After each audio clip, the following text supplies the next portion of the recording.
Bueno, hola chicos, vamos a hacer nuestra segunda clase de manera digital. Para lo que les voy a mandar este documento, sí, vamos a trabajar con las fotocopias que les mando también adjuntas. Simplemente les voy a explicar las consignas por si hay alguna duda de cómo realizarlas, ¿sí?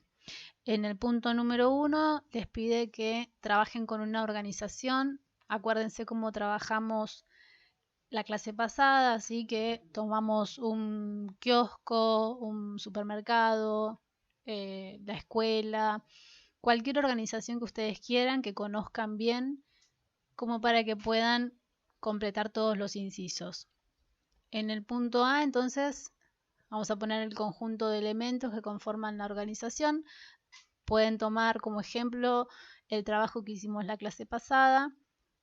El objetivo, recuerden que tenían que poner qué necesidad trata de cubrir la organización y por el cual trabaja con ese objetivo.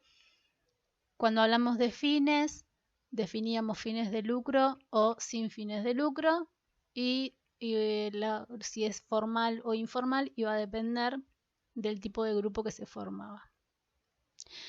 Para el punto número 2, ¿sí? Que les dice teniendo en cuenta la clasificación de los elementos de las organizaciones, que piensen en algún ejemplo que puedan incluir ustedes, tienen que usar la fotocopia número 2, que tiene el mismo título, elementos de las organizaciones.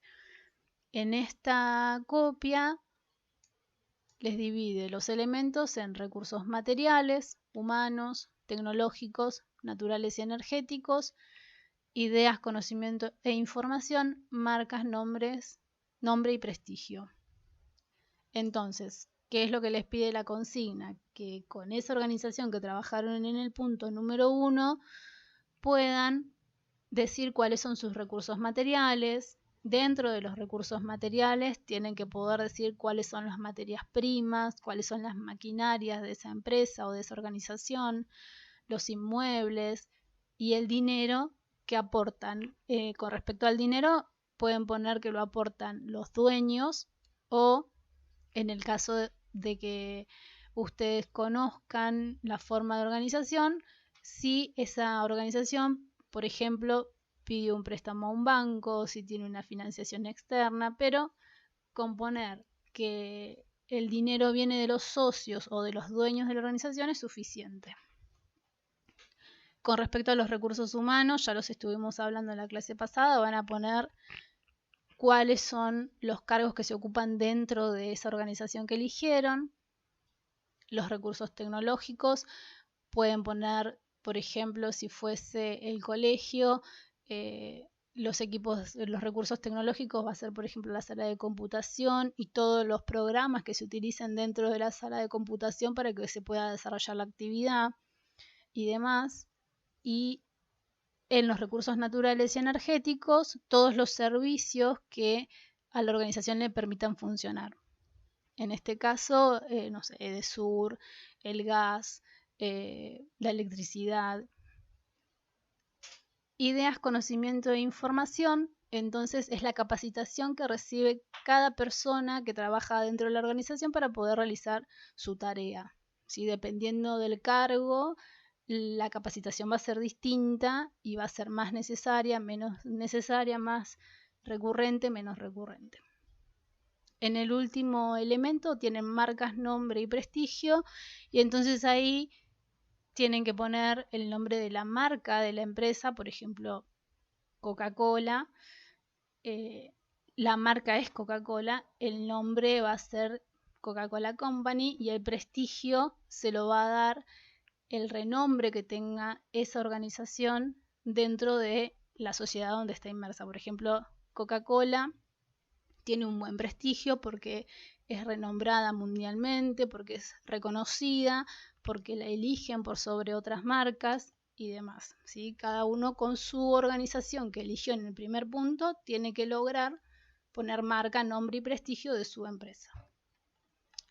Bien, eso con respecto al punto número 2.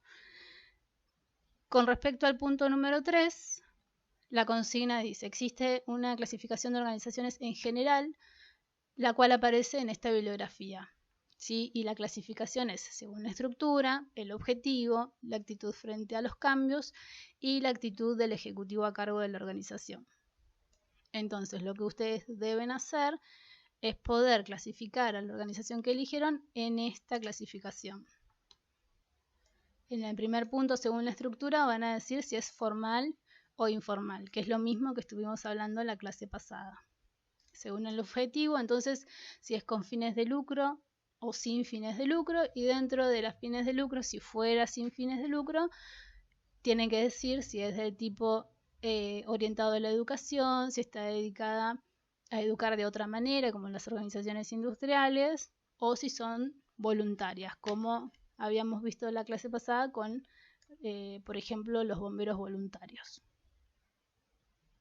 Según la actitud frente a los cambios, entonces pueden ser rígidas o flexibles. Esa clasificación no la vimos en la clase pasada, pero es simplemente si la organización se puede adaptar a los cambios o no. ¿Sí? Pueden, por ejemplo, tener en cuenta esta situación que estamos viviendo hoy en día, esta situación actual de cuarentena y demás, si esa organización que ustedes eligieron se pudo adaptar a este cambio de funcionamiento o no. Si no se pudo adaptar sería rígida, si se pudo adaptar de alguna manera sería flexible. Y cómo se adaptó, ¿sí? Eso también lo tienen que redactar. Según la actitud del ejecutivo a cargo, puede ser artesanal, promotora o administrativa. ¿Sí? La persona que está a cargo de la organización se encarga de las tareas junto a sus empleados o solamente se encarga de promover o dar a conocer la organización, en ese caso sería promotora. Y si el jefe de la organización simplemente se dedica a ver cuestiones administrativas y ya no está en la elaboración del producto y tampoco trata de dar a conocer su organización, esa organización sería administrativa, que por lo general son las organizaciones más grandes, ¿sí? Como Coca-Cola, por ejemplo. El dueño de Coca-Cola ya no se va a dedicar a generar producto, a hacer una Coca-Cola, embotellar una gaseosa. Ni tampoco se va a encargar de dar a conocer Coca-Cola, porque Coca-Cola ya es conocida mundialmente. Entonces, simplemente se va a encargar de las cuestiones administrativas. Eso es lo que tienen que lograr hacer entonces en el punto número 3. Por ahora vamos a hacer solamente estos 3 puntos. Si llegan a tener alguna dificultad para hacerlos, me escriben a la plataforma de Sendra y tratamos de resolverlos juntos. De otra manera, tienen que mandar la tarea completa también por plataforma Sendra antes de el jueves de la semana que viene. Hasta luego, nos mantenemos en contacto.